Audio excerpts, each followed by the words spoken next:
All right, what up, y'all? AWB, we back at it. About to finish up this deposition. But again, we're dealing with Columbus County Sheriff Department against Bowen. Hold on, let me get the full name. Martinez Bowman. We're gonna check out this footage.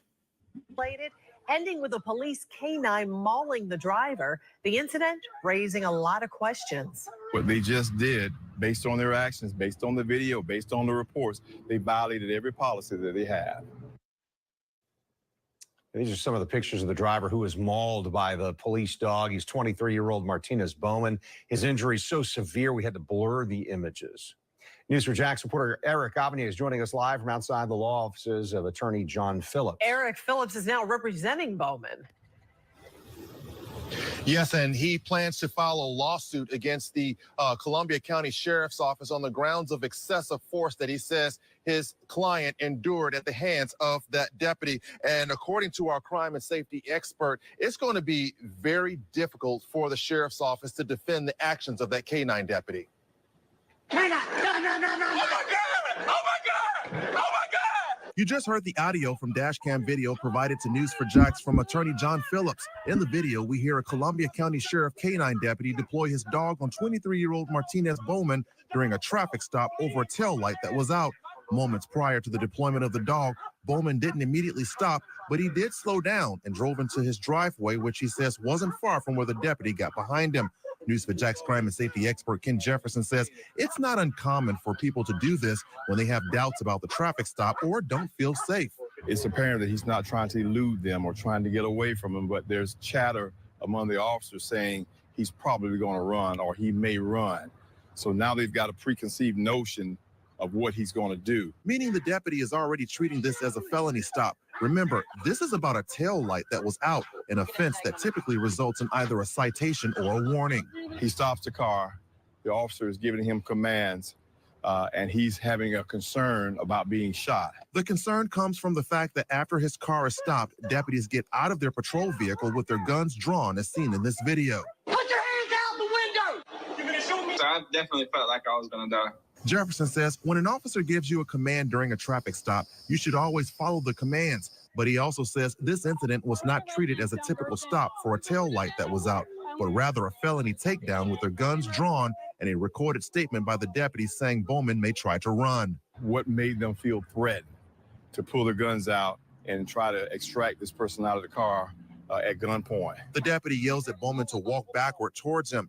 His hands are up, but Bowman was still allegedly facing the deputy when the K-9 was deployed, causing severe injuries to Bowman's leg that required multiple surgeries. The compelling question is, was the K-9 necessary to attack this individual? Was he running away? Doesn't appear to be. Was he aggressive towards the officer? Doesn't appear to be. Now, Jefferson went on to say that based on the video and the offense report that he read, the sheriff's office is going to have to really work hard at trying to restore trust with the community, especially the.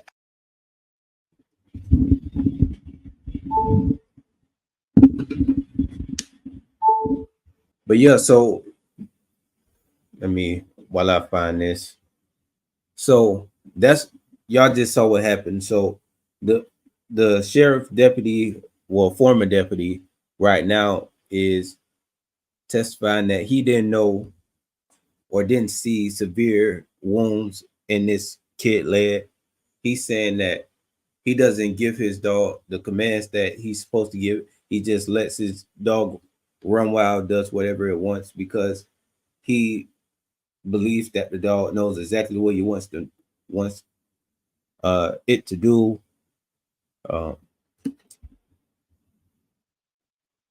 What else is going on with this case? Oh, so this guy got his GED. He says at 16 and has had various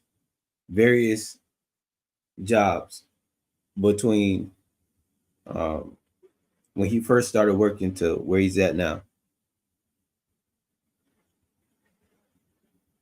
You know, now he says he has a trucking company called Blue Line Customs. I think it's something like that. So y'all give me a second. Let me pull this up real quick. But man.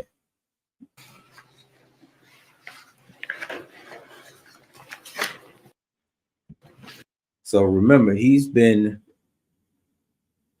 lying, and you're gonna expect what you expect from him. It's just a good way to see cop psychology, so you're not too thrown off when you encounter one of these people. And the thing is, we want to expect something different than what, you know, because I for some reason I expected something different. But the more that I do this, I can see that this is a common theme. They are very coached in the answers to their questions, and rarely are they ever honest. And when they are honest, it's because they just pure psychopaths and don't care if you know.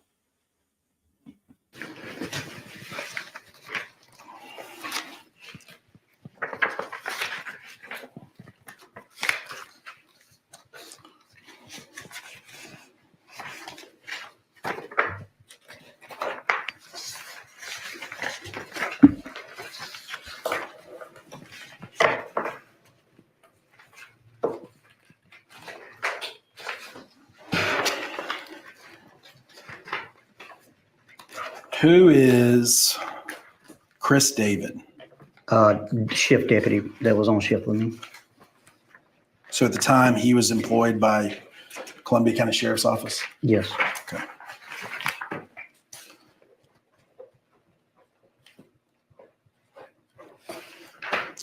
Who is Matthew Montemurno? Shift deputy that was on shift with me.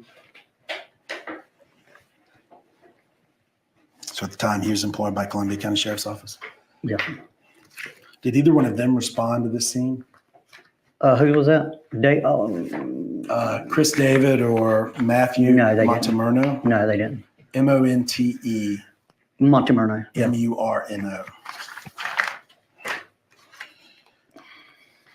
Stephen Kashigan, Khachigan. Who is that? Kachigan. He's the PIO for the agency. And he was at the time of this? I don't know. Okay. Do you know if he responded to the scene? I don't think he did. And what is the PIO? Public Information Officer.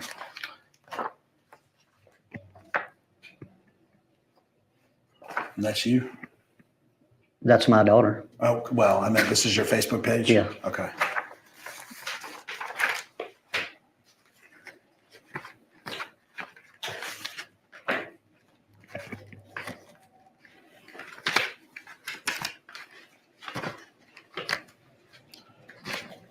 And we'll run through some postings and just kind of try to understand them.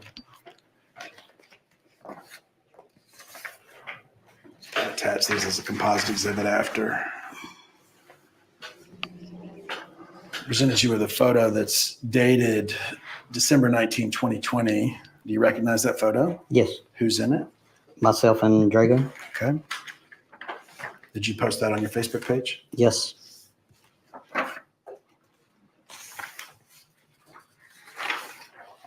Present something posted November 11, 2018. What is that? It is it's a skull of a K-9 with a blue line on it. It says K-9 unit. Where did you obtain this? I seen it on Facebook. Okay. And so you just reposted it? Mm-hmm. What's the significance of the blue line with the skull? Police dog. Okay. Why the skull? Why is it? I don't know why they made it a skull. Okay. I thought it looked cool. Okay.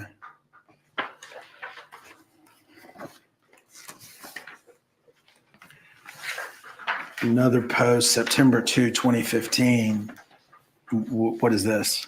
This is a skull with a flag on the front, with a thin blue line flag on the front of it. It says, "Stop shooting at my brother's hers," meaning You can see the hers in a different color Right. just to set it off that it's both. this is in 2015 when it was such a high. There was a high thing going on with officers being shot. I think it was like the highest at that time, and I seen it online, or I seen it on Facebook, and I shared it. So at that point in 2015, officers were at kind of heightened alert for officer safety. Is that fair? They were being shot at, Right. or they were being shot. I mean, that's the whole "stop shooting at my brothers," Right. meaning my. And do you know how, have you heard of George Floyd? Yes. And do you know how long before this incident happened that George Floyd passed away? No, huh? And do you know the impact of incidents like George Floyd and other police-involved incidents related to African Americans, what impact that has on African American men? What, the George Floyd thing? Yes. What kind of impact it would have on them? Yes. Well, I mean, it was all media. It was all, I mean, it was a big thing on the media. Okay. But do you know what impact that would have on African American men? Object to the form. No. We're not gonna answer that. We don't care. We don't care nothing about that. Referring to May 25, 2016 post. Yeah. What is this one? Romans 13:4 with a skull with a thin blue line through it. It's funny. He don't care nothing about that question. But the way that the lawyer asked it made that a funny situation there. But man, he did not care at all. Didn't even.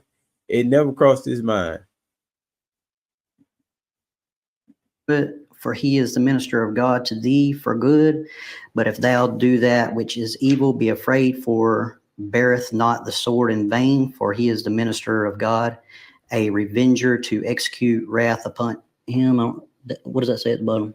I don't know. I don't know either. This is a biblical verse. I'm a Christian. And Okay. I read the Bible. Okay. Did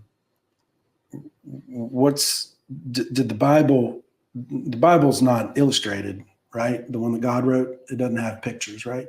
No. Okay. So the photo of the skull with the blue line, that was not biblical. Is that fair? Yeah. I didn't make this. Okay.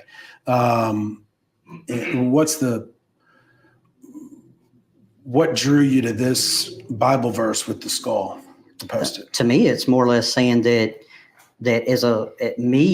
as my personal being called as a police officer, I feel like that was my calling. I was called by the Lord to be a police officer.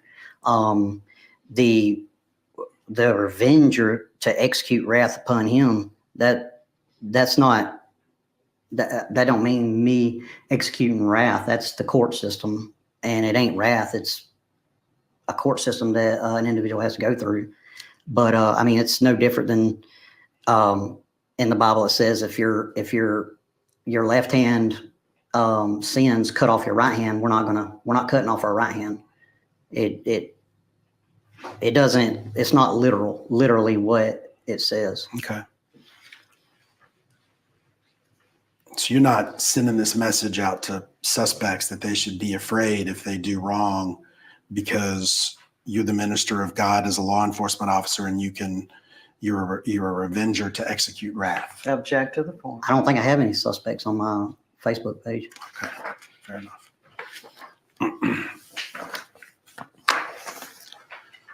Photo from June 14, 2016. What is this one? It's looks like a SWAT operator with a thin blue line bandana on his face. They hate the sheepdog until the wolf is at their doorstep. What does that mean? In law enforcement, a police officer is labeled as the sheepdog in the law enforcement realm. until the wolf is at their doorstep. What that's saying is like, there's people that hate the police.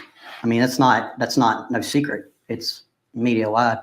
People hate the police and don't want anything to do with the police until somebody has committed a crime against them. Then they want to call the police. That's what the police are for. They hate the sheepdog until the wolf is. But that's what the police are for. What are you talking about? And they get it wrong. They think people don't hate police. It's not that people don't hate police. It's that people hate that it seems like a lot of police officers don't honor their oath. That's what people hate. They don't honor their oath. If they would just honor their oath, I think most people wouldn't hate them. Now, when you're dealing with, I guess he talked, wolves are the people who live life on the street. And that's a different, those are different type of people.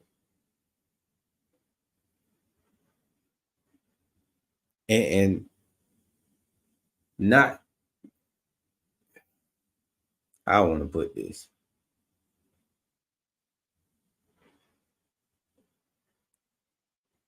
Criminals know that the police are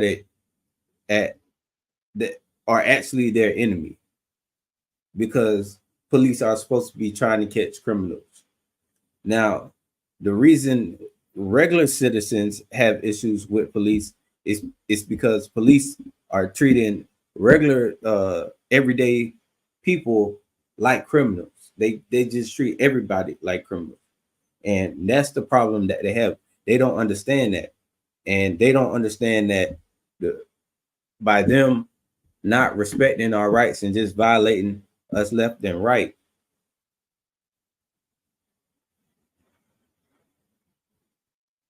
if they didn't do that, people wouldn't hate them as much, because why would you? They would be doing their job. It's the fact that they don't do their job, or they do their job as such a incompetent, way that, who would actually respect them? Everybody that I usually hear from when they talk about police, they have had a bad experience. They may have had some good experiences, but it's mostly bad experiences. And everybody who had these experiences, most of them aren't criminals or never been criminals, but they treat everybody like criminals, even if, and say somebody was a criminal before, but they have learned and decided not to live that life anymore, they will treat them the same way or worse, because they know that they have that they know that they already have trauma from dealing with the police previously. So just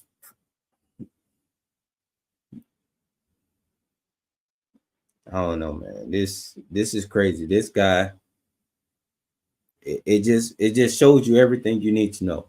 Is at their doorsteps, and meaning when that crime is committed against them, then they call for the police. Okay.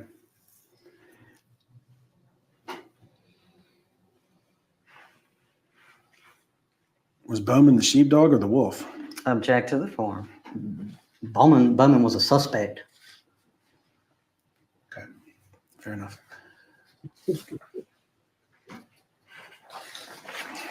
Sometimes Facebook doesn't put the date because it just tells you how many days ago it was. So we'd have to go look at the data. But do you recall this photo?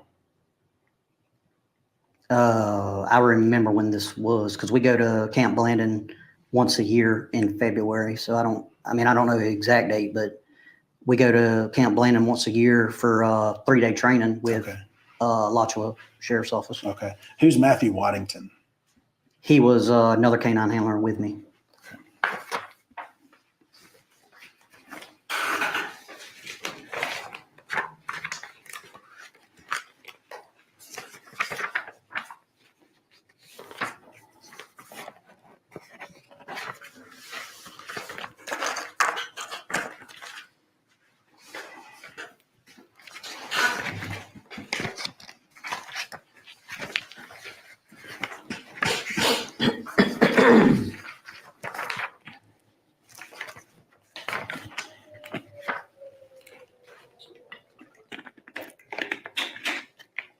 Who was Chris David again? The guy that works, or another deputy that works with me. Okay.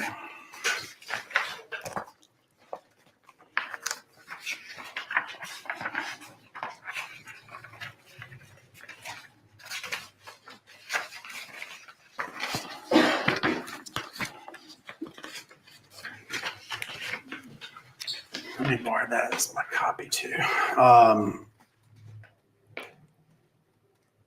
And I guess that's memorializing that first page when Drago passed away. Yes. Okay. The next 2 pages, and I'll give it back to you.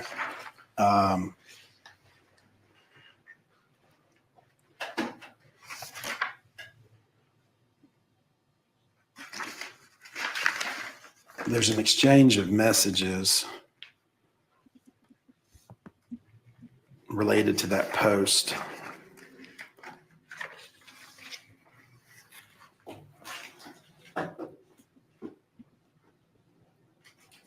Here, I'll let you review those.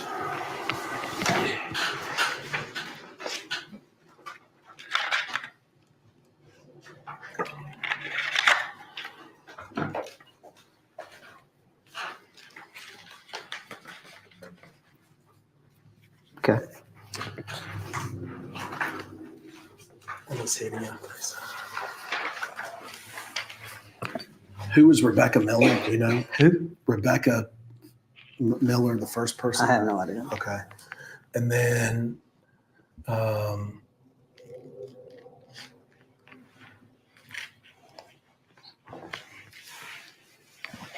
is that your post? Mm-hmm. What did you Yep. say? Okay, which one are you referring The to? midway through on page 2, Where it says David Harvey. David Harvey? What Okay. did you say? Says, remember Drago was fresh from the kennel and we thought our new corporal was going to make a huge deal about it and we might have to do a report. Laugh emojis. Okay. What? Is that referring to the incident you told me about? No, this is when I first got out of, I forgot about that actually. This is the first, when I first got Drago, and the doing the report thing was a joking. That's why the laugh emojis are there. But I had the dog out on a lead. It was the bonding period that I explained to you earlier, and the associating with the other deputies.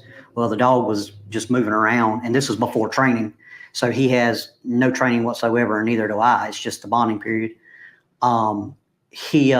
Me and the deputy was standing side by side, and we were talking and laughing. And the deputy, believe the deputy is, if you're conversating with your buddy, ha ha ha ha, and hit me on the shoulder, the dog seen that, and the dog run up to him and started sniffing him and sniffed him up and nipped him on his arm. By the time I grabbed him, he had nipped him on the arm. Okay. And the doing the report thing was joking because Blaine Cruz was a deputy together with us before he got promoted to corporal, and Deputy Cruz was there. So it wasn't nothing that should have been reported. I mean, you probably could have reported it if he wanted to, but I don't think it was nothing to be reporting. The protocol requires a bite to be reported. Well, we didn't consider when we consider it. They not. I guess to you, a nip and a bite would be the same thing, right? What's the difference? A bite is grabbing a hold and causing an injury. This is the way I looked at it. But he nipped him when I grabbed him. The supervisor was there. Okay.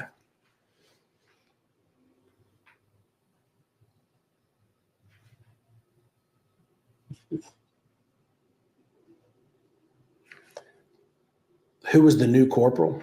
That's the Blaine Cruz. Blaine Cruz. And Blaine jokes back that the victim didn't want a report filed. Right. Okay.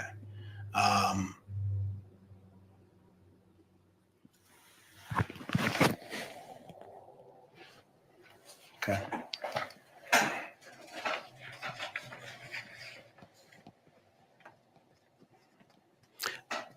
So this incident with Chris David was not reported? It was reported to the corporal. Okay, who was there? And okay.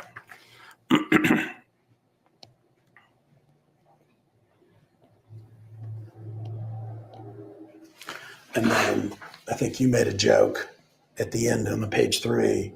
He was mouth hugging you. Mm-hmm. That's a joke. Yes, it was a joke. Attach that as composite.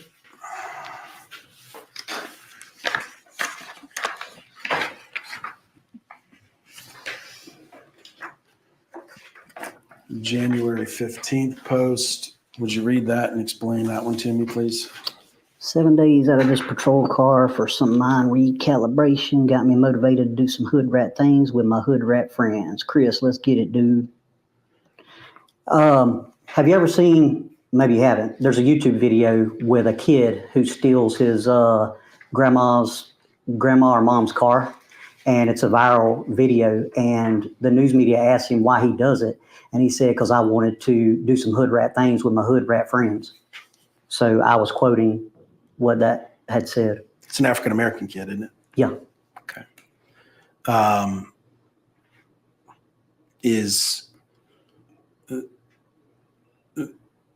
you going? What did you mean? Even quoting a viral video, what did you mean that you were in this statement? Let's go get with me and my friend, which is the deputy. Let's go do some proactive police work. What? Proactive. What is proactive police work? Meaning you're driving around in neighborhoods and proactive preventing crimes of occurring, doing traffic stops, middle of the night, just doing preventative activities, proactive, So being proactive. Why would that be compared to hood rat things with your hood rat friends? Object to the form. No. Because that was it was a quote from somebody else that I thought was a funny quote. Okay. But you admitted that kid in the video was in the process, or it was talking about committing crime, right? His was talking about crime. Mine was talking about preventing crime. Okay. What's the significance of the YouTube video that was attached? That's I listen to rap music, and that's a song by Kevin Gates that I like. What's it called? Big Gangster. Okay. It says it on the poster. I'm going to the next page.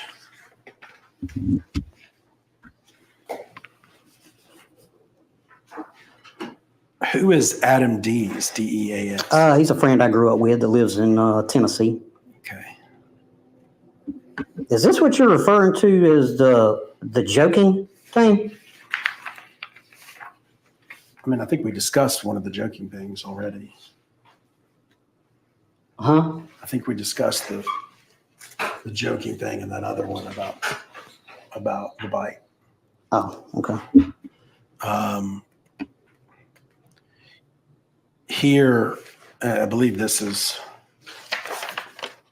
maybe it's not.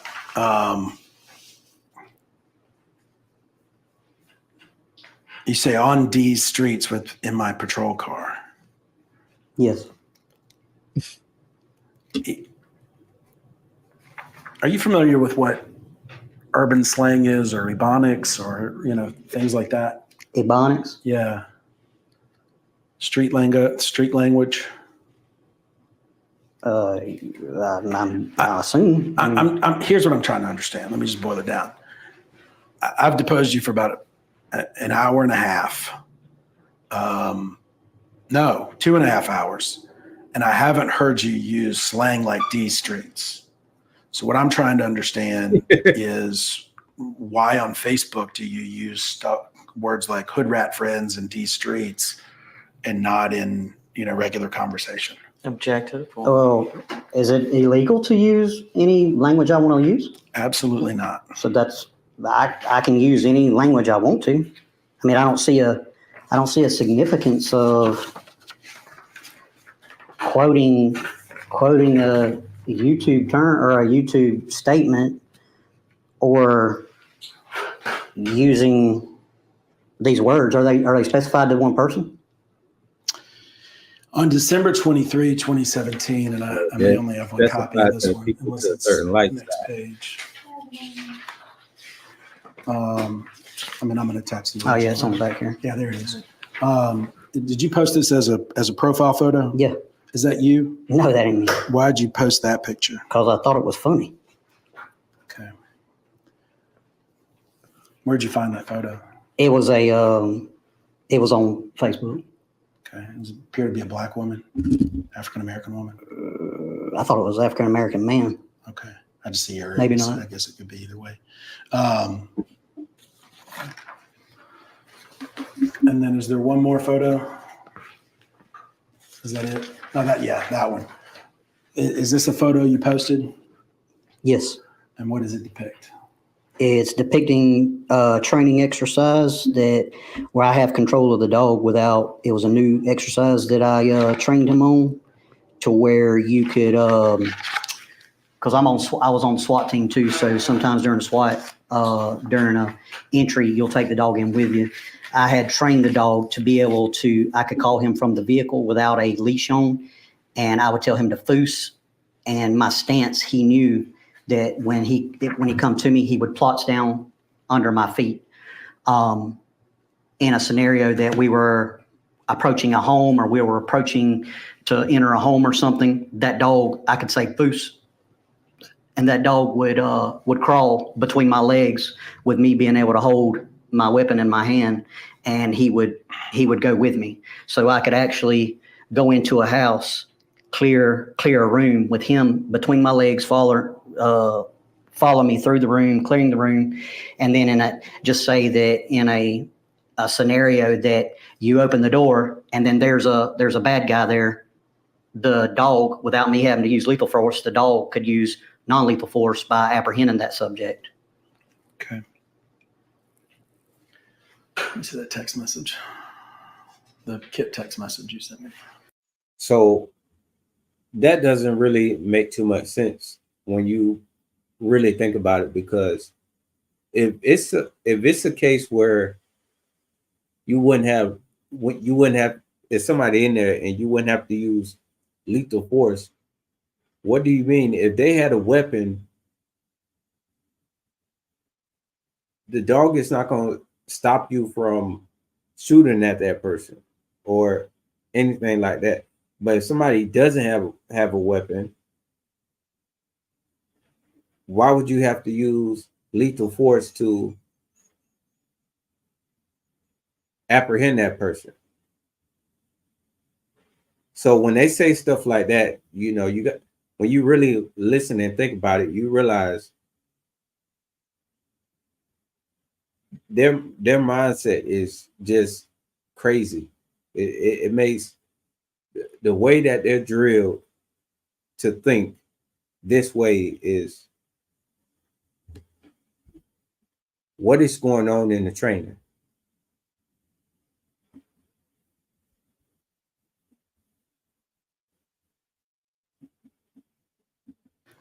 What does that beast mode mean? I look at that. It's just a term used that for, say, a level of you're good at something. You're good at something, then beast mode would be, if there was a score of 1 to 10, beast mode is 1. We're in beast mode. We're good at what we're doing right here. Okay. This was was this during an exercise this photo was taken, or was this posed? No, this was during an exercise. Okay.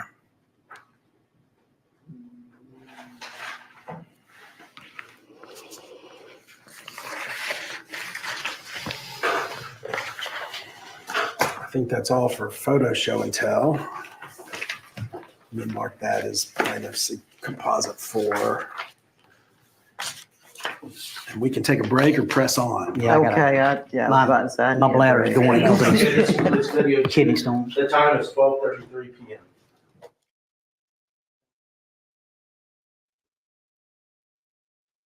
It's the beginning of video 3. The time is 12:42 p.m. We're on the record.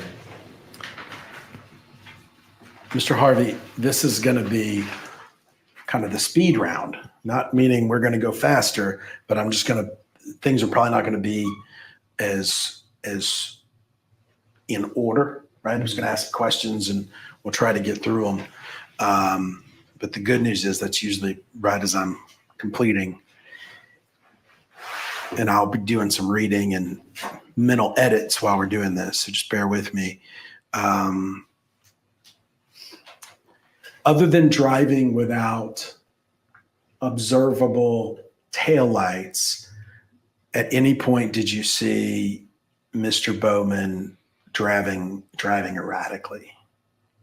Erratically? Yes. Not erratically, no. Okay. Did he swerve? No. Did his vehicle strike anything? No. Did he throw anything out the window that you observed? Not that I know of.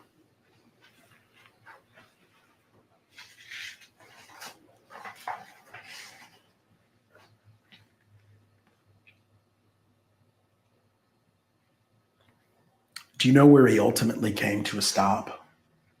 In front of a double-wide trailer. Right. Do you know who owned that trailer? I don't know who owns it, no. Okay. Did you run his tag? I think she was in the process of running the tag because I told her to go ahead and run it. Okay. Do you know if it came back with a match to the address he was going to? I have no idea of that. Okay.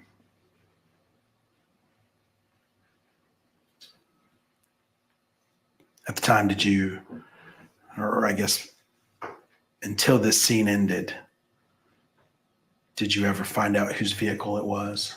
I believe it was his mom's vehicle. Okay. I don't know I don't know her name or who she is. I just think what I've gathered, it was his mom's vehicle.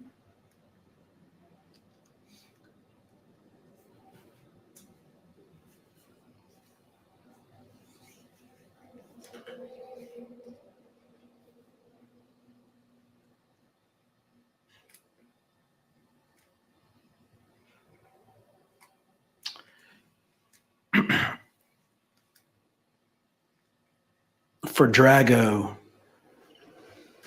there was no verbal command to release or apprehend. You just let go of his collar or his leash. Let's take to the farm. That's what I did. When I gave the subject the last warning to comply and he didn't, I let go of the either the collar or the leash, and the dog went straight to him. Okay. Was there any, and there was no order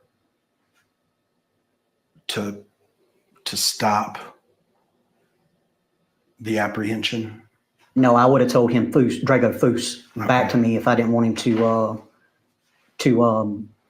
make the apprehension. Did you tell him Foos at the end? How did Drago come to stop? When I got him handcuffed, I'll grab Drago by the collar, and Drago knows everything's repetitive with a dog. Once you've done something so many times, say on the decoy apprehension or bite, whatever you want to call it, during training, when you grab that dog, he will let go of it. Okay.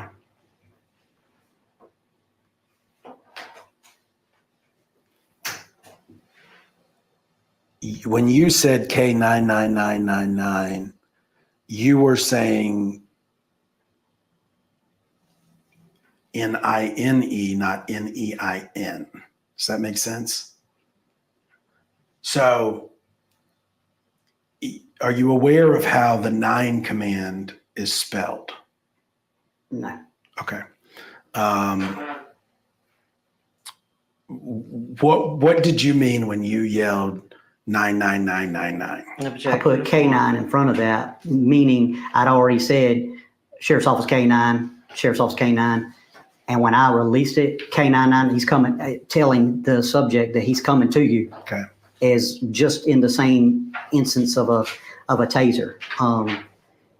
It's what come to my mind whenever I released the dog, and it just ran on. Okay. The dog didn't run on. I in my mind, what I was speaking just ran on my words. How did you respond to Bowman's pleads for help or to get the dog off of him? Put your hands behind your back. Put your hands behind your back. I can't remember the exact words, but the dog's not going to be released until you put your hands behind your back. And I know that you can't reach for anything if you have something on you. That's the purpose of the apprehension. The dog has made the apprehension. Therefore, when I get there, which I ran straight up there after the dog took him to the ground, I ran straight up there and had to force his hands behind his back. Once the hands were forced behind his back, and I removed the dog from him. Did you ever attempt to instruct Bowman to walk towards the other deputy? I don't remember that. Okay.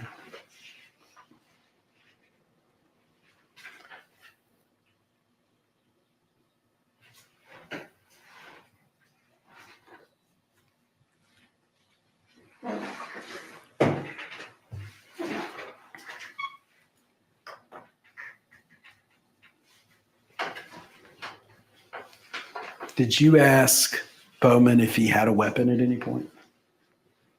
I don't remember that either.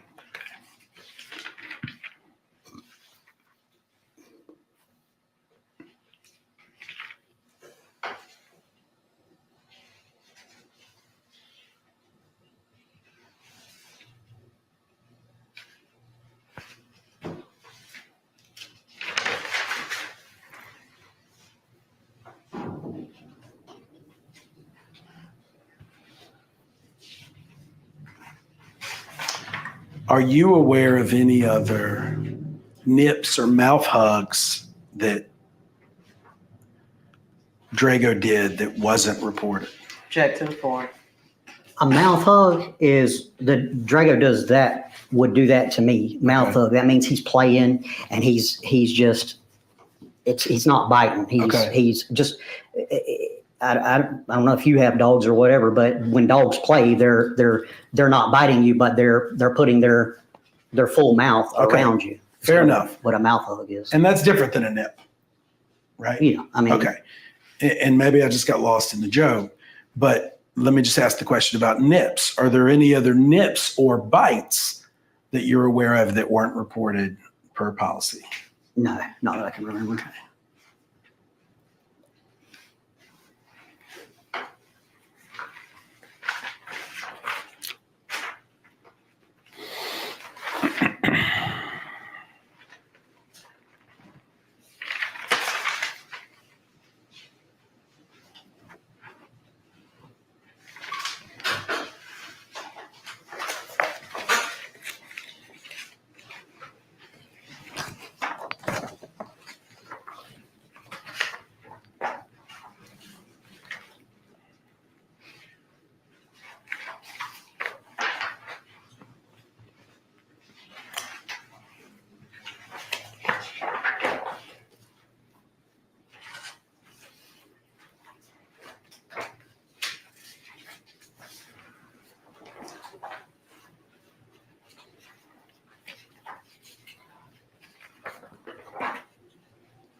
What is tunnel vision?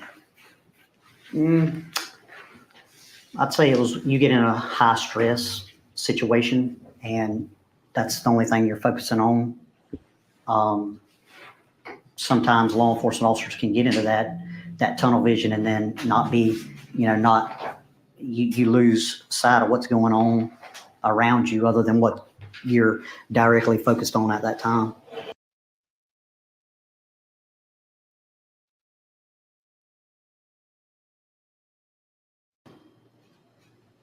Just the totality of the whole circumstance was stressful. I mean, it was stressful on both ends with me and I'm sure him too.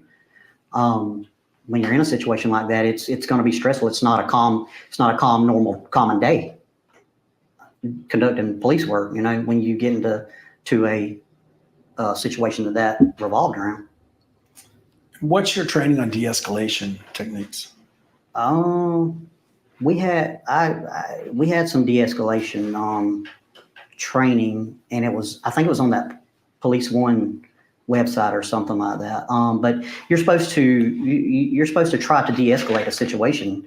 Nobody wants the situation to escalate to something that it's not, that it don't have to be. So we're trained to try to de-escalate a situation after you've gained control of the situation. Once you've gained control of the situation, you can start bringing your tone level down. You can start trying to talk to the individual.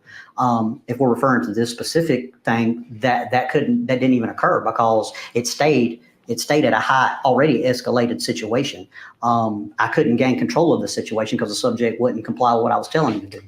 Is it your understanding of policy and procedure that de-escalation procedures only are to occur after you have control? I have no idea about that. Okay. I don't know about that. Well, you've referred to the fact that you weren't going to begin de-escalation until you had control. Fair? Yes, I had to gain control of the situation. Okay. Did you try using de-escalation techniques to gain control? I done what I was trained to do during a felony traffic stop, and that was to give that subject orders to comply with everything that I'm telling him to do, so we could de-escalate down to bringing him to the back, finding out, dude, why'd you not stop? And the arrest probably wouldn't even occurred that day. None of that would have occurred that day if I could have got him to come into compliance and do everything. Just because you conducted a felony traffic stop don't mean this guy's got to go to jail. But it escalated it went to a whole different way of we having to apprehend him to get him to come into compliance. And the basis of this being a felony traffic stop was your view that this was fleeing? Was a refusal to stop, yes. Okay. Even though we've gone through regulations that talk about not pulling somebody over where lighting isn't sufficient, roadway isn't sufficient, you may be blocking driveways, you may be blocking a roadway. Are you trying, what you're trying to say that you've explained all of that to me, and that after you've explained that to me, I shouldn't be feeling that this was a pursuit or a failure to stop or a fleeing? No, I'm still at that what occurred is what occurred. Okay. He basically said he's standing on what he said, but the lawyer is just asking questions. You know, he's not trying to get him to say, you know, he just want answers to the question. That's it. Even though a jury said what occurred wasn't what occurred. A jury can find somebody not guilty, even if they committed a crime. I explained that earlier. Okay. Yeah, and you referenced O.J. Simpson, I think, and Casey Anthony. Yes. Are you trying to compare Mr. Bowman to No, murderers, I explained to you that a jury can find someone not guilty, even if they were guilty. Has nothing to do with comparing the crime. Okay, let me object to this point. We're not going to badger the witness. He's already answered those questions. You can move on to something else. I resent that because I was not. No, you're being argumentative with him in those last few questions there. So continue asking the questions you have, but let's not be argumentative, and you will not be badgering the witness. Beauty of video. Did you arrest Mr. Bowman? Yes. Tell me about that. Mr. Bowman was arrested on scene. He was transported to the hospital. Upon arrival at the hospital, he refused to let the doctors tend to his wound from the apprehension. During that time, the jail will not take somebody into the jail with an injury on them. So therefore, after being there, the time we were there, and him refusing to let doctor fix up his wound, I called the sergeant and advised the sergeant what was going on there, and told the sergeant what we could do is, since I didn't find no prior record on him, so we know who he is, we know where he lives at, we got all of his information, so we can allow him to be released here, so he can go get, because maybe he wouldn't let us do it because we were there. I don't know, but he would not let he would not let medical treat his wound, so we can release him from here and file a warrant for his arrest for the state attorneys to pick up a warrant, and we pick him up at a later date whenever he's got taken care of his wound. Okay, what was he under arrest for? Fleeing and eluding, resisting without violence, and the last one I charged was with DUI.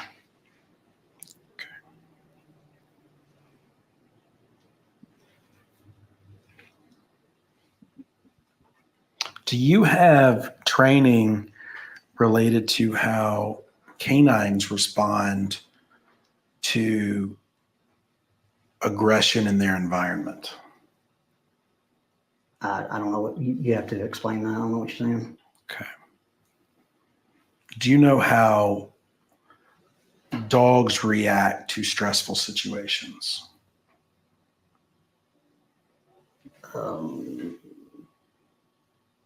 All I can tell you is what I was trained and what the dog under my command does, or during. There wasn't a specific stress related training that I can remember given over different scenario or different occasions. I don't know. Did you have a dog before Drago? No. Did you have a dog since? No. So it's the only dog you've ever Yes. had custody of? Yes. Okay.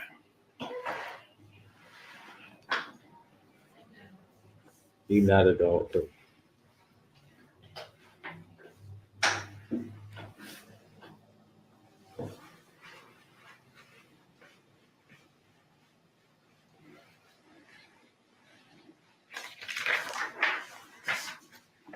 Silly question.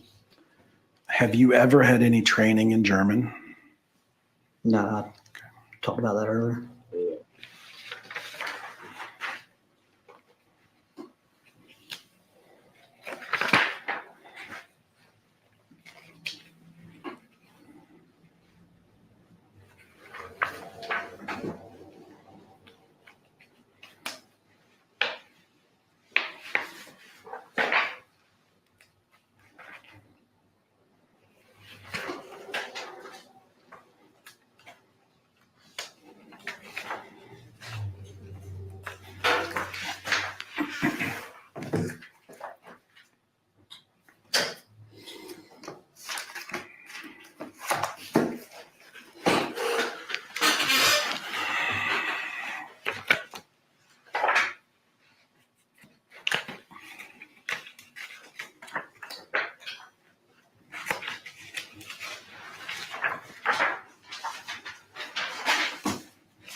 We've been provided with a chart or a spreadsheet.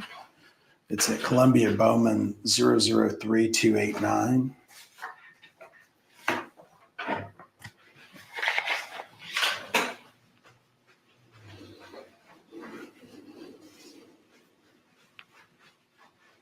Yeah.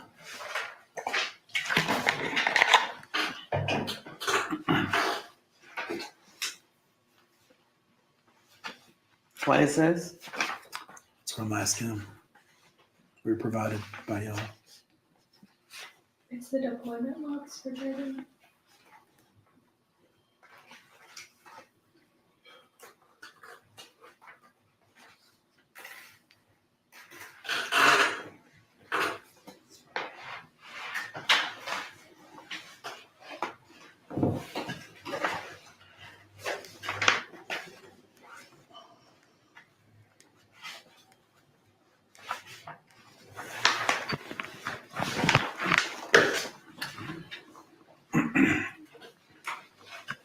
Do you know what this is?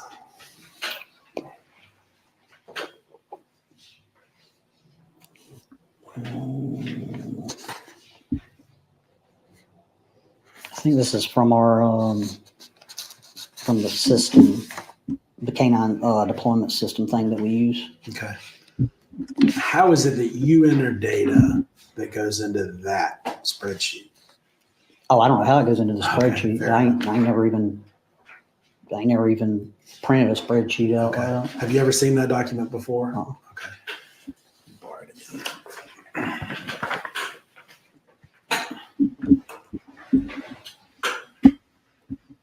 Yeah. Let me just borrow yours. Date, I understand, right? Who? Date, up at the top. Creator, I think I understand. Location, I think I understand. City, state, agency. The other blocks, and the last 4 blocks particularly, do you know what those are? Object to the form. I don't know what that number. I haven't seen this in so long that I don't know what. I think that might be use of force. Maybe it's use of something. I don't know if it's force or what it is. Okay. The C. I don't know the hours. A lot of these entries are training entries for. That's how much time the dog was in training, and most of them are during shift. That's all I know. Maybe that's what call is, that if they're, and we're just kind of speculating together, I realize, but maybe the C is call, because hers shows call and hers say true or false. So I'm wondering if the falses are training exercises. I can't remember how that thing goes. It's been a year and a half since I even looked at it. How many bite apprehensions has Drago done with you as his handler? Over a 4-year period, maybe bite itself. Now, because you can have a non-bite apprehension too, which is whoever you showed the force of the K-9. That means they complied, so you didn't have to have a bite, but it's still considered as an apprehension because they complied with the showing of the force of the dog. But the physical apprehension itself, I don't remember all of them. I'm just going to give you a number. I think maybe over a 4-year period, maybe 6 or 7. There was one I've seen where, and I want to see if it's Drago, where there was somebody running at or by an interstate. Do you remember that one? There was like somebody that walked. I need a little bit more. Okay. I just need a little bit more information. Yeah, I think there was somebody running or walking on the interstate. And the dog was deployed? And the dog was deployed. For a bite? Yes. Yeah, that happened. Well, I don't remember when that happened, but the subject had fought. The Lake City PD made contact with that guy, and he tried to arrest him. And I was pulling up, and they began to physically fight. And the guy got away from the Lake City PD officer and ran down the side of the interstate. Okay, and then Drago was deployed and helped secure. Yes. Okay. Do you know what commands were given in that incident? I don't know. Okay. That's been so long ago. Have you seen that we have body camera of that? We should look at that and look and see what the commands were there.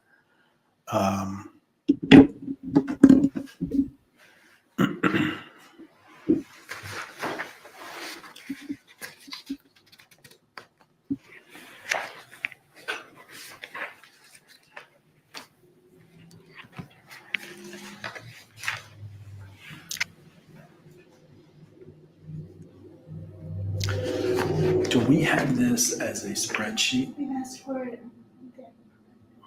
Because I need to expand the, yeah.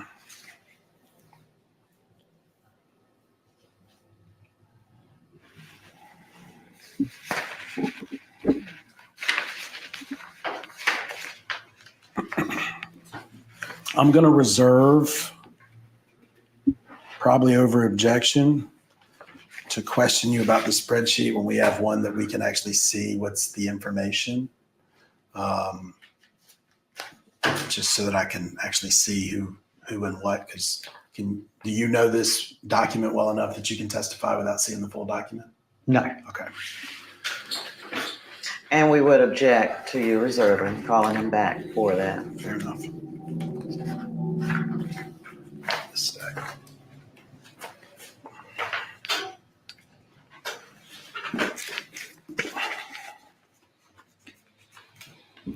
There was something on that document you wanted me to ask about. Do you remember? Yeah, mine is longer than yours.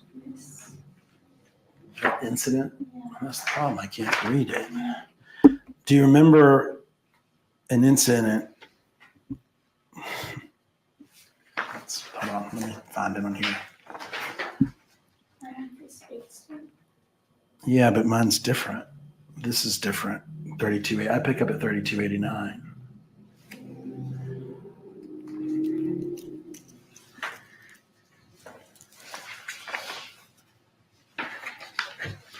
I think it's the trues we need to look for.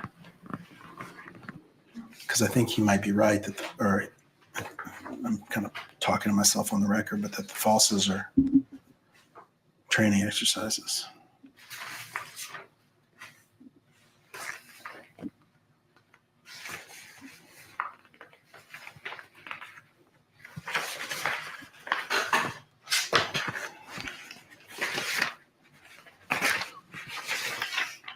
$84? Yeah, that's why. But then I go 85 and then I skip 86, 87, 88. 86, 87, 88. Okay. All right, I think I know where you're going to answer this. But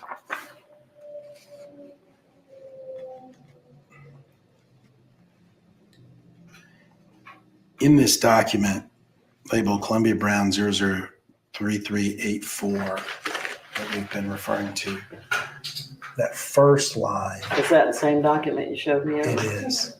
That first line that has true at the top. Do you know, it says Tower Road in the something. Does that refresh your recollection? Let me think of. I believe Tower, this is one, if this is the one that I'm thinking of, Tower Road is out in the forest, and that was probably a SWAT call out where a individual had shot at officers, and he ran into the forest and was down behind a tree. SWAT operators formed, moved forward into the with shields and everything, moved forward into the woods, because you could see the subject out there because the palmettos were only so high, so you could see him over there. So all SWAT operators, I was the K-9 handler on that call. We moved into the woods, and I had a 50-foot lead. So we gave the subject multiple orders to surrender, come out. He never would. Therefore, we sent the dog for apprehension, and the dog apprehended the subject. Okay. He ended up being dead because he shot himself. But we weren't aware of that. The other, if that's the case. Right, that's the problem. The other true false I see happened at 302 Gerson Street on October 23rd. I think that's Mr. Was that the day? Yeah. I'm sure. I have that one. It's 3289 on bait stamp 3289. What I don't see, and I know this is almost unfair of you asking you about a form you don't know, but this is the best I got. I got to figure out something. I mean, this is just entries. Right. And you see how many entries is in there. So I couldn't tell you what every entry unless I remember. I'm concerned. The ones I want to look at are the ones that are under use of force, what we think is use of force. And I only see those two. is true. What's your training related to doing use of force reports when it's K-9 use of force? Everything that with the dog deploys is documented there, but you'll on a use of force, you'll complete a whole the report. I don't think there's a second. Oh, well, in that system, in that report system, there is a use of force tab in that report system. So you would go into that use of force tab and document the entire use of force. And then I guess I don't know if it goes into the system or it goes into the report or what it does. Okay. But it's reported. Do you know how many you've done? How many use of force reports you filled out related to K-9 Drago? No, I don't know how many there were. More than 10? I haven't That's idea. on. Okay.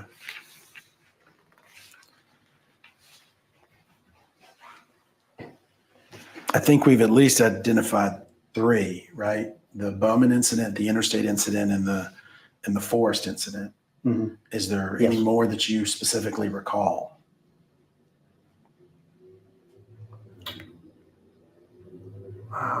There was one I remember was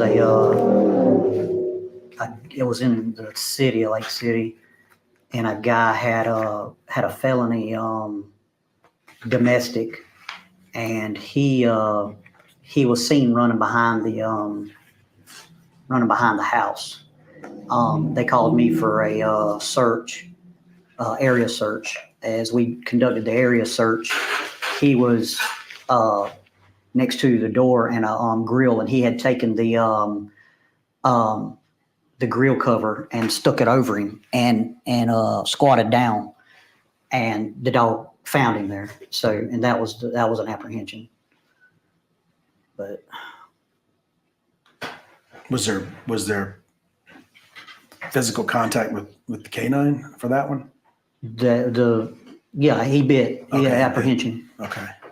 I didn't know if you could get to him through the grill cover. I didn't, yeah. Well, his feet were hanging out at the bottom. He was squatted down. I mean, the grill cover didn't go all the way. And then when he felt the dog coming, he got out of that grill cover and tried to enter into the house. Sounds like a cartoon. Any others you can think of? No, that's the one that comes to mind, the ones we've already talked about. Use of force reports, regardless of the nature of force against you, or misconduct claims against you. That's my next subject header. I only know of the one that's the domestic relations. Are there any others? Object to the floor. Any claims of civil rights have there been any others? Have there been any claims of civil rights violations or improper use of force against you as an officer? Has there been any? Yes.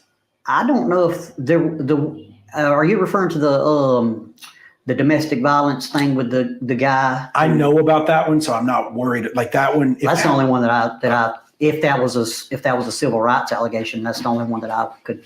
And that was my inarticulate question at this point. That's the only 4 hours in. If that is it, that's the only thing that I could think of that would be that. Okay.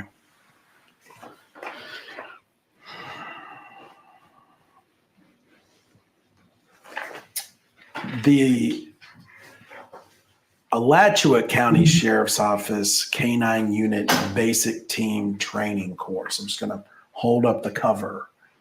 Do you recognize this? I trained 6 years ago. Okay. I don't know if they give us that or not. Okay. Referencing Bait Stamps 005396.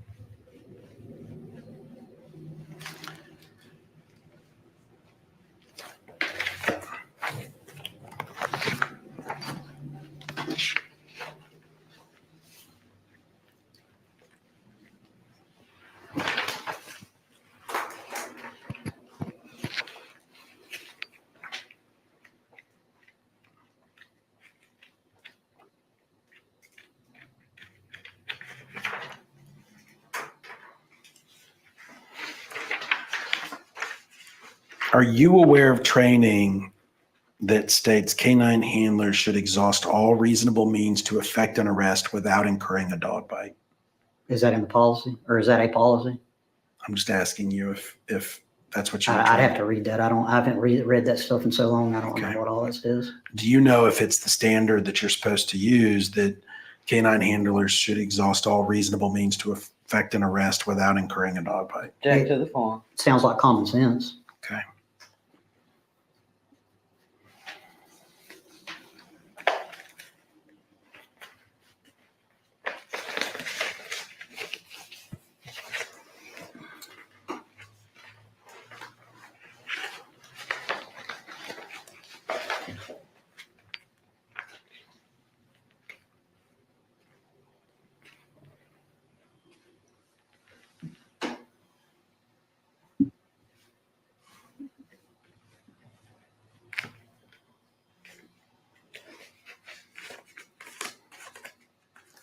Almost done.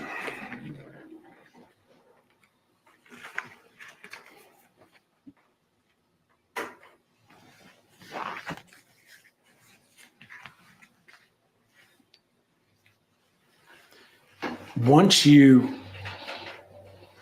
let go of the collar or the what'd you call it that Drago might have been on that traffic lead. The lead.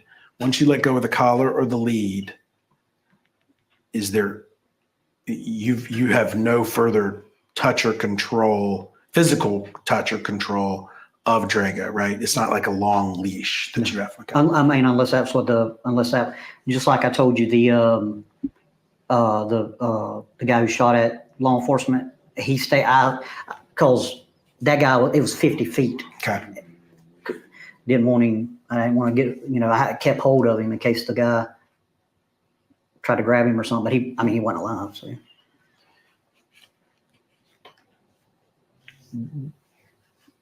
At what point did Mr. Bowman surrender? Surrender? Yeah. If you call surrendering as in became compliance when I got the handcuffs on him, finally. Okay. And it was after that you released you pulled Yes, the dog sir. away? Okay.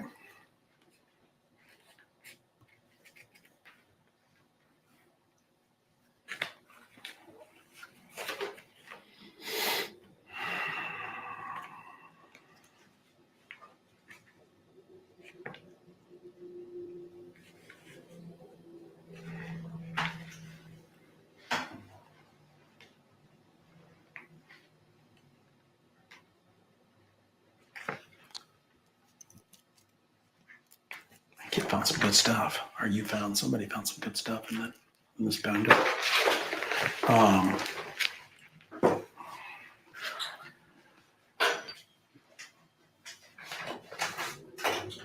Amy, what other questions do you have? And I'm going to ask them, but.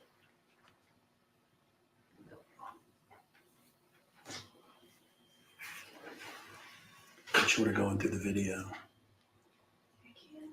I'd rather save that for later. Is there anything else? Let's take a quick break and we'll finish Certainly. up. Okay, time off the Still record, within. 1:20 p.m.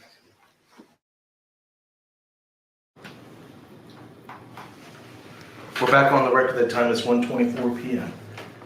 Have you heard officers in your unit, if I say the N-word, I'm referring to the word spelled Nigger, okay?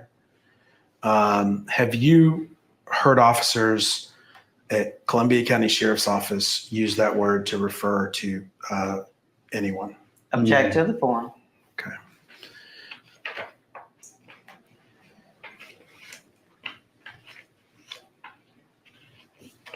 Is there any information you can provide or that you're aware of about racism within Columbia County Sheriff's Office? Object to the form, totally irrelevant to the case. No.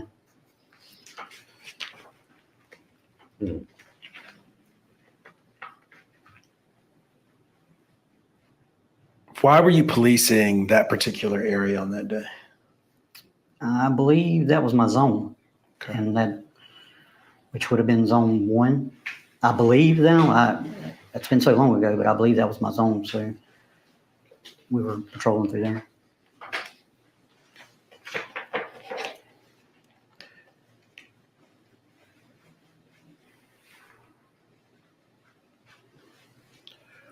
Did you have your firearm or taser pointed at Mr. Bowman during this encounter? Taser. Okay. Because it was less lethal, and she had lethal on him. That's what the red dot was. That he's talking about, the red dot. How far would your taser fire? It's on. I think it only reaches 25 feet, and that was the issue that I ran into. When you deploy a taser and a person sees that red dot, usually they're 99% of the time they don't want to be tased, so they become compliant. And it's just more. You hope that it's more of a show than you having to use it every time. But he was so far away, I didn't think that the barbs would reach him. Okay. You were under lethal cover, right? Mm-hmm. Why didn't you move forward to a range within the taser? But come out from behind cover where I was at and just go up there, and no. Because I wasn't putting myself in that position. Okay. I had a door covering me. Okay. So I wasn't coming out from behind that door, not knowing what could have been there, what he could have had. Okay. And you also had an officer with lethal force pointed. Yes. Okay.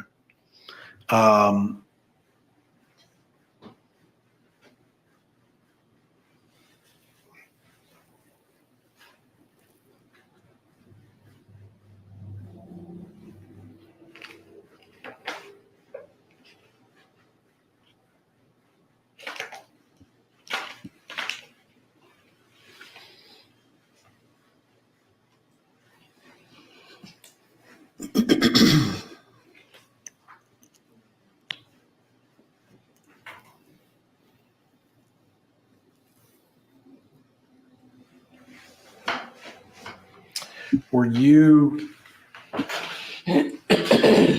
reprimanded, demoted, or terminated in any way related to this incident? No.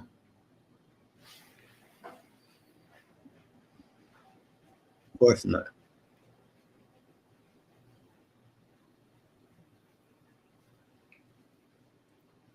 When's the last time you saw Mr. Bowman?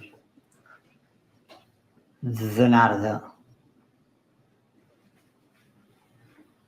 incident? Mm-hmm. Yeah. I didn't hear you finish the sentence. I just want to make sure the record. Oh, yeah, the night of that incident. Okay, fair enough.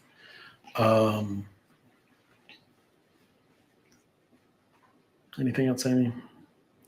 I'm going to continue to reserve on the form that we don't have. And we'll continue to object. Fair. Other than that, thank you for your time and for your former service. I appreciate you. Okay, I've got a couple of questions for you.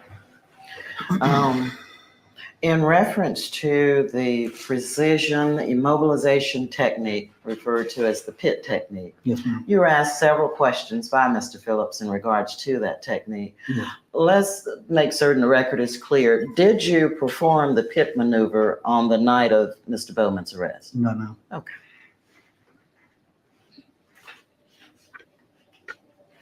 Also, Mr. Phillips asked you several questions about using the public address system or the PA system on your vehicle. And you say you did not use that, right? Yes, ma'am. Was there any issue with Mr. Bowman hearing your commands that you were stating to him? No, ma'am. I don't know if he had any medical issues or whatever, but I don't think I was loud enough. And the way that I was trained to call verbally was so if there's anybody in the area that can hear, I'm loud enough that I yell loud enough that anybody around could hear, in case that we got to get witness statements from other people to say what they saw or anything like that.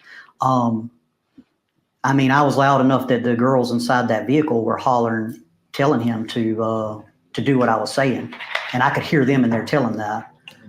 And that's my next question. Could you hear what Mr. Bowman was saying to you? Yes. Okay. Could you hear what the other, the passengers in the vehicle were saying to Mr. Bowman? Yes. Okay. So there was no issue of whether Mr. Bowman could hear the commands that you gave him? No, ma'am. Okay. Thank you. I don't have any other questions. Read or wave? If this is typed up, you have the option to read it for accuracy, or you can waive it. I suggest you read it. Okay. And we will coordinate getting that to you. If Mr. Phillips orders it, we'll get a copy. Okay. But we'll have you read it for any corrections you need to make in the record, okay? All right. Okay, this concludes the video recorded deposition of David Harvey. The time is 1:30 p.m.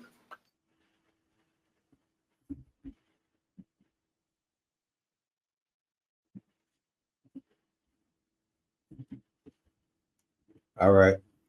So what y'all think about that? He basically showing you that that's the training they get.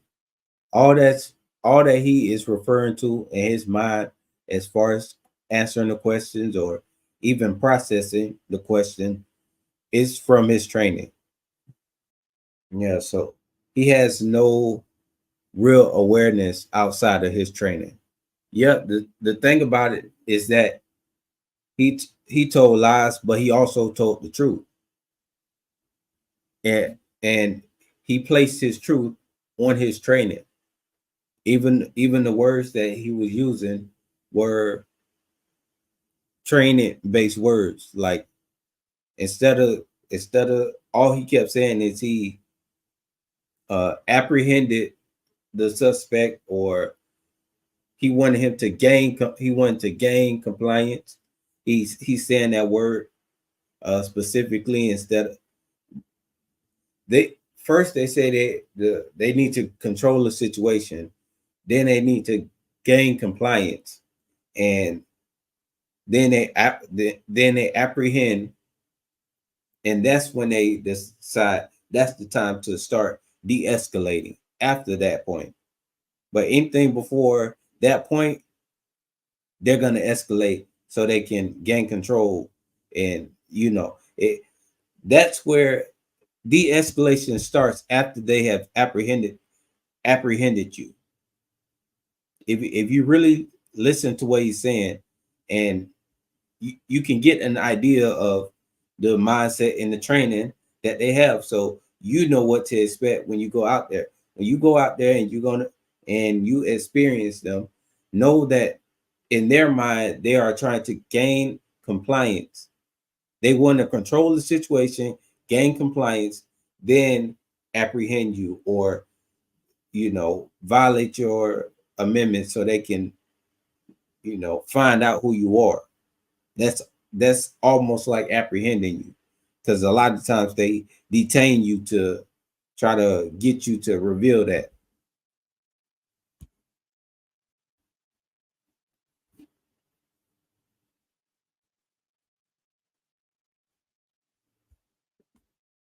Yeah, that's it.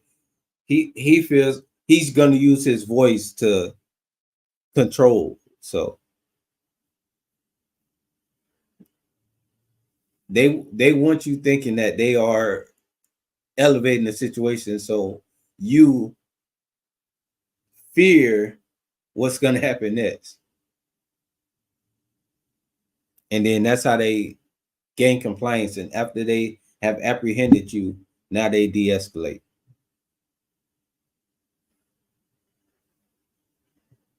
There's no de-escalation before that. And he's told us that in his training. In this video, it testified to it. He, in so many words, that's what I got from this. What did y'all get from the psychology of this officer from watching this deposition? What did you get from that?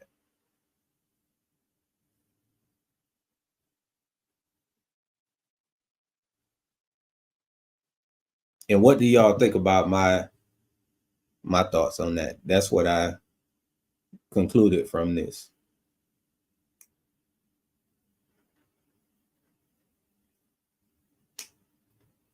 accountability to them is paying settlements from our accounts, pretty much. Hey, we here to help y'all. We messed up trying to help y'all, so y'all got to pay for it. Man, even though we don't listen to what y'all say, y'all being the citizens. They say he's set in his ways and nothing is gonna change him. He knew exactly what he was doing. Yeah, he feels like he did his job by following the training versus, you know, doing any higher level thinking to handle that situation. He's coming in hot every time. He's that officer who pulls you over and just is, why you so nervous? Like, but that's after he's screaming at you.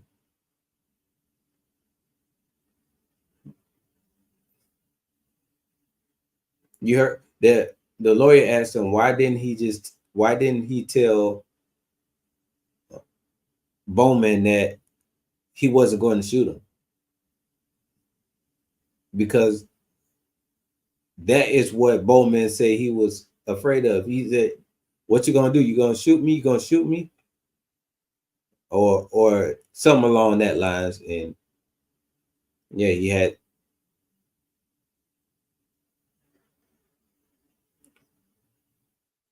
he had plenty of opportunity to try to de-escalate that situation, but he gave no de-escalating orders. All his orders escalate situation. And I understand that they have to follow a certain protocol, but you got to know when why would you treat that like a felony traffic stop when you know it wasn't a felony traffic stop? That's the whole thing here. They say they treated it like a felony traffic stop, like they knew the person in that car was armed or something, you know, or they knew that person committed a crime already. No crime had been committed. All that happened was there was a infraction. His tail light wasn't working. He was getting pulled over for no tail light, and he slowly pulled to where he lived and made a right, put his blinker on to let them know, like, hey, I'm turning here. And they still saw that as him running away from them. That's how they reacted to this traffic stop, which is excessive. So it's pretty, if that's not textbook excessive force, you know, they made a mistake. They, you know, but the reason he's not liable for that mistake is because that's how they trained him. He fell back on what he knew. They train them to be tyrants. They don't, you know, there's a lot of that is tyrant training, because you're teaching somebody how to go out there and exert their authority over somebody. That's what they're going to train. That's what they train them for. So you got to understand the mindset of somebody who, you know, is taught that, and depending on their psychology before they got that training, that determines how it's going to be used. But all of this should be, the first thing that they should start doing is following the oath and you know, honoring the oath that they took. So they need to actually know what the Constitution is, and not just know what it is, but respect it and know the rights upheld by it. And not just the Constitution, the Bill of Rights. really the Bill of Rights.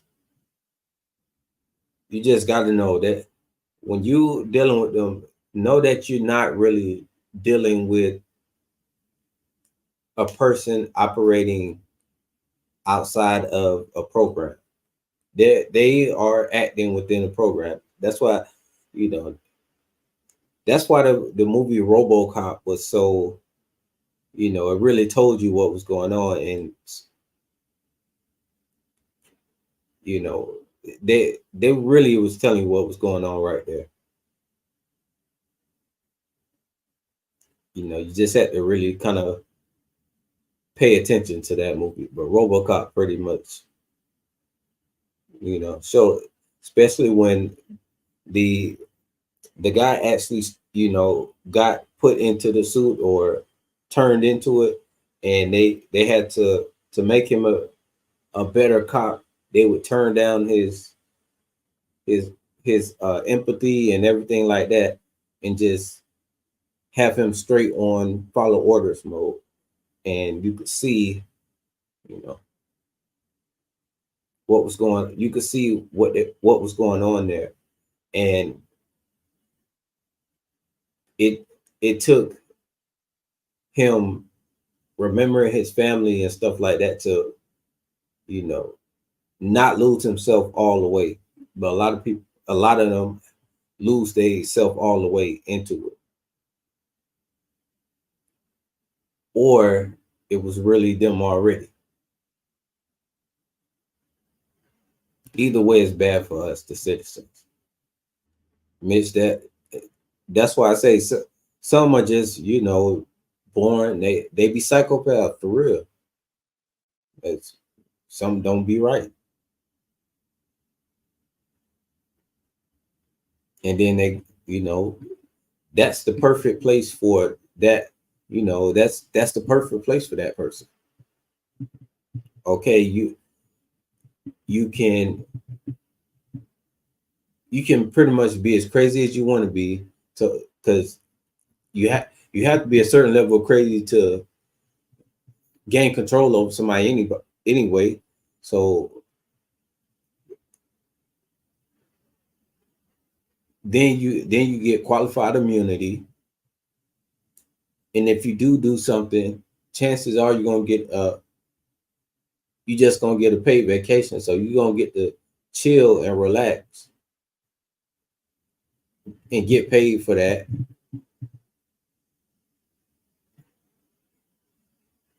You could ride around, wreck your car over and over again because it's a city car, and you know it's not your car, it's a city car.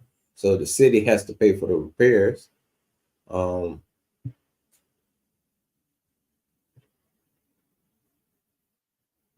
You just it's you know, it's so many. If you were a psychopath, why, you know, why wouldn't you choose that? That's the job for you. You know. Then you have some people who actually want to protect other people, but those are rare, and those are the ones who they forced to, you know, lead a department. They can't have somebody that's too clean, because then that person is gonna, you know, take down the operation. It's crazy how they always are talking about officer safety, but they are always the safest person in the situation. I didn't even talk about earlier. I said they, you know, they got their guns, their utility belts, they got a team behind them, and they have bulletproof vests on. How much more safe can you be? And they get to walk around with that all day.